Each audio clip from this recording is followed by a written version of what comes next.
Hi everybody. So today we are going to discuss section 3। Section 1 और 2 को हम पहले ही डील कर चुके हैं। इससे पहले के वीडियोस जो होंगे वो आप मेरे चैनल पे जाकर देख सकते हैं। आज इस वीडियो में हम सेक्शन 3 से डील करने वाले हैं।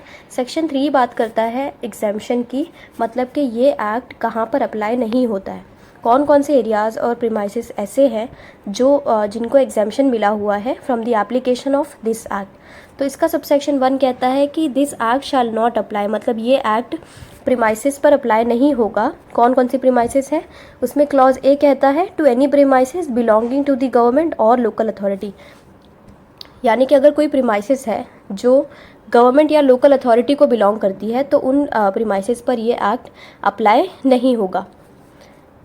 और apply as against the government to any tenancy licence or other like relationship created by a grant from or a licence given by the government in respect of premises. इसका मतलब ये हुआ कि अगर कोई प्रीमाइसेस है जो गवर्नमेंट ने टेनेंसी पे दिया हुआ है या लाइसेंस वहाँ पे लाइसेंस के लिए दिया हुआ है तो वो प्रीमाइसेस पर भी ये जो एक्ट है वो अप्लाई नहीं होगा। इसके बाद है including any premises taken on behalf of the government on the basis of tenancy or of a license or other like relationship by or in the name of any officer subordinate to the government authorized in this behalf। इसका मतलब ये हो गया कि ये act उस property पे भी लागू नहीं होगा जो गवर्नमेंट के लिए किसी ऑथराइज्ड ऑफिसर के नाम पर लीज या लाइसेंस पर ली गई हो। मतलब अगर गवर्नमेंट के एक ऑफिसर ने गवर्नमेंट के नाम के लिए, मतलब गवर्नमेंट के नाम पर कोई प्रॉपर्टी लीज या लाइसेंस पे ली है तो भी ये एक्ट उस प्रॉपर्टी पर अप्लाई नहीं होगा। इसके बाद क्या कहते हैं, but it shall apply in respect of premises let or given on licence to the government or a local authority or taken on behalf of the government on such basis by or in the name of such officer. ये एक kind of exception है जो यहाँ पे clause A के अंदर ही जो बातें की गई है कि गवर्नमेंट या लोकल अथॉरिटी की जो प्रॉपर्टीज़ है उनके ऊपर जो होगा ये एक्ट अप्लाई नहीं होगा, ठीक है। लेकिन बट यहाँ पे जो बट वर्ड है ना, इसके आगे एक एक्सेप्शन आ जाता है। ये क्या कहता है कि अगर गवर्नमेंट या लोकल अथॉरिटी ने किसी प्राइवेट प्रॉपर्टी को लीज या लाइसेंस पर लिया है, यानी कि गवर्नमेंट ने ले रखा है कोई प्रॉपर्टी, किसी प्राइवेट पर्सन की प्रॉपर्टी है और वो गवर्नमेंट ने लेकर रखा हुआ है लीज या लाइसेंस के बेसिस पर, तो ये एक्ट अप्लाई होगा। मतलब अगर प्राइवेट ओनर ने अपनी प्रॉपर्टी गवर्नमेंट या लोकल अथॉरिटी को किराए पर दी हो या फिर वहाँ पे लाइसेंस का जो रिलेशनशिप होता है वो क्रिएट किया हुआ है तो ये एक्ट वहाँ पर अप्लाई होने वाला है। ये लास्ट में जो पार्ट मिल जाता है वो एक काइंड ऑफ एक्सेप्शन है to the exemption given to the local authority और गवर्नमेंट। यानी कि इसका एक बेसिक क्रक्स क्या निकल सकता है कि जो भी प्रॉपर्टीज़ है जो बिलोंग करती है गवर्नमेंट या लोकल अथॉरिटी को, वो सारी प्रॉपर्टीज़ पर ये एक्ट अप्लाई नहीं होगा। लेकिन अगर कोई प्राइवेट पर्सन की कोई प्रॉपर्टी है और उन्होंने वो प्रॉपर्टी गवर्नमेंट को दी है और वो प्रॉपर्टी देने के बीच में एक रिलेशनशिप क्रिएट हुआ है टेनेंसी या लाइसेंस का, तब ये जो एक्ट होगा वो अप्लाई होने वाला है। अब हम बात करते हैं क्लॉज बी की। क्लॉज बी कहता है कि कोई भी प्रीमाइसेस जो कि लेट और सबलेट की गई है, लेट और सबलेट की गई है किसको, बैंक्स को, पीएसयूज यानी पब्लिक सेक्टर अंडरटेकिंग्स, कोई भी कॉरपोरेशन है जो सेंट्रल या स्टेट एक्ट के अंदर बनाई हुई है, कोई फॉरेन मिशन है, इंटरनेशनल एजेंसीज है, मल्टीनेशनल कंपनीज है, प्राइवेट लिमिटेड या पब्लिक लिमिटेड कंपनीज है, उनको अगर लेट और सबलेट किया गया है तो उन पर भी ये एक्ट अप्लाई नहीं होता। और स्पेशली ये एक्ट उन कंपनीज़ के लिए भी नहीं अप्लाई होता है जिनका पेड अप शेयर कैपिटल जो होता है वो 1 करोड़ या उससे ज़्यादा का है। Having a paid up share capital of ₹1 crore और मोर। इसका एक्सप्लेनेशन पार्ट बेसिकली क्या कहता है कि डेफिनेशन, जो बैंक की डेफिनेशन होगी उसमें क्या क्या आता है। बैंक की डेफिनेशन में आती है 4 चीज़ें। पहला, कोई भी स्टेट बैंक ऑफ इंडिया, जो स्टेट बैंक ऑफ इंडिया 1955 के अंडर कॉन्स्टिट्यूटेड है।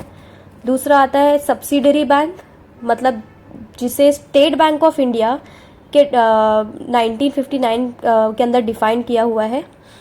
Third is corresponding new bank, जो बैंकिंग कंपनीज के सेक्शन 3 के अंडर कॉन्स्टिट्यूटेड हुए हैं।